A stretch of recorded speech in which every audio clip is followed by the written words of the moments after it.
What rejuvenative practices do you find best? So call it 12 to 14 hours a week of exercise is very important for me. I do sauna 4 days a week. I try to do 4 days a week. And by the way, that's doubly regenerative for me, or rejuvenative, depending on, because like I never do that alone, right? So I'm going to do that with a friend. I'm going to do that with my wife. And it's always just an awesome time to be, like last night, my wife and I spent the whole time talking about, a session she had with her therapist and how much she learned. And it was just so wonderful to have stacking multiple things on top. It's just being able to do multiple things at once that are both really beneficial. I like rucking. That's something we didn't really talk about. I don't really lump that into my exercise bucket of time, though it is obviously a great type of exercise, but because of the way that I'm doing it, which is I'm not taking any electronics with me and I'm not multitasking when I do it, it really is just as much about my brain as it is my body. So rucking, of course, just for folks who don't know, it's basically walking around with a very heavy backpack. So, sweet spot is about a third of your body weight. So I'll go and do about 3.5 miles with as many hills as I can find, and I'm not taking anything. Like I'm not listening to podcasts or books or anything. I don't have my phone with me. So it's really just something that's unusual for me, because usually I'm either working, or if I'm exercising in the gym, I'm listening to music. If I'm on my bike, there's always multiple stimulus going on. Yeah, I'm listening to a podcast or something like that. But here, it's truly just observing thoughts. What's your device of choice for rucking? GoRuck? Yes, absolutely. Love those guys.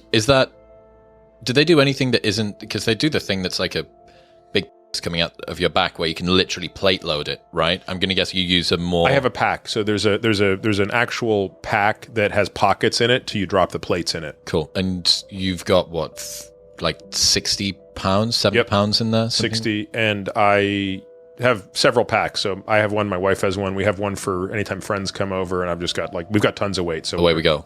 Yeah. So it's like, I like to do rucking meetings with friends. Okay, yeah, cool. So sauna, sauna, cold. You have a cold plunge. Love that as well. What are you aiming to hit per week there? Again, it depends. Probably also about 4 times a week. And again, that's something I like doing with my wife. Even though she's tiny, she can actually take the cold almost as much as I can. I have a lot more insulation than she does. Worse for conversation than a sauna, perhaps. Yeah, not as much. Usually the conversation there is how much longer. Yeah. Okay.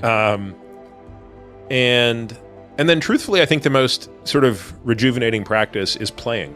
Like I'm really lucky because my daughter doesn't like to play as much, but we still play. Like we play volleyball. She loves volleyball. So anytime I can be out on the court with her playing volleyball, I'm teaching her how to drive stick. So that's something that she loves doing. She'll be like, Dad, can we go and drive? And it's like, yep. Get in the pickup truck, go to the parking lot, and, making her start on steep hills and stuff like that is awesome. And my boys are 8 and 5. And so all they do is play. And so I get to play every single day. You're down on the ground. You're probably in grass. Playing Lego, jumping on a trampoline, goofing off. I like doing Lego myself. That's a super enjoyable thing for me to do. I find that I love doing Lego. My favorite are the Technic cars, so I have all of them. Okay. Do you do this? I'm going to get, because one of the other things that I had Kelly Starrett on the show Monday this week. And there's this big movement at the moment for being on the ground. Yeah. Spending as much time hips below knees as possible.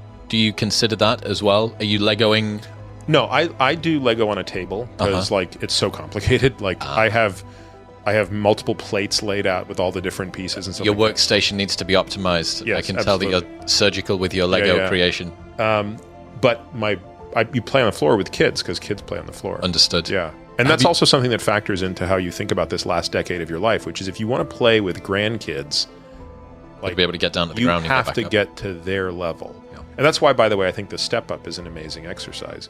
The step up is the movement that tells you can get up off the floor. Tell you one thing, I haven't brought it up yet today. I've been playing around with a Vitruvian at home, which is kind of like a tonal. It's like magnetic drive training thing. And they sent me one 2 or 3 months ago. Dude, this thing's so much fun. It's so cool.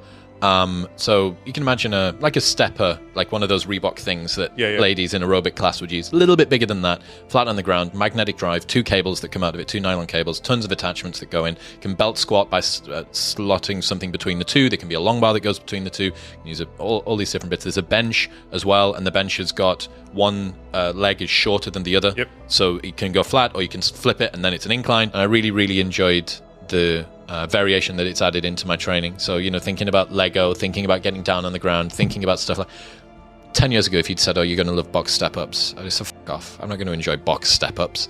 All of these different training modalities are great. Pickleball's great. Yeah. I'm really enjoying, and I think that you mentioned it as well, like transitioning the goals that you've got. Yeah. What are my aims? What are my priorities here? The first time I spoke to David Sinclair, like I say, 4 years ago, just after the first time he did Rogan, I thought, wow, this is really interesting. I'll learn about NMN and all this.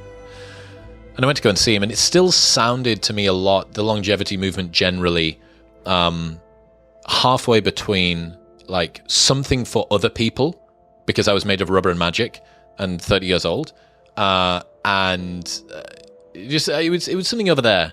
Whereas now it very much feels like I really need to take heed of this. It's not just about learning it and teaching it to other people. It's like, okay, like how do I start to integrate this into my life? And I think that a lot of more people are feeling that as well now.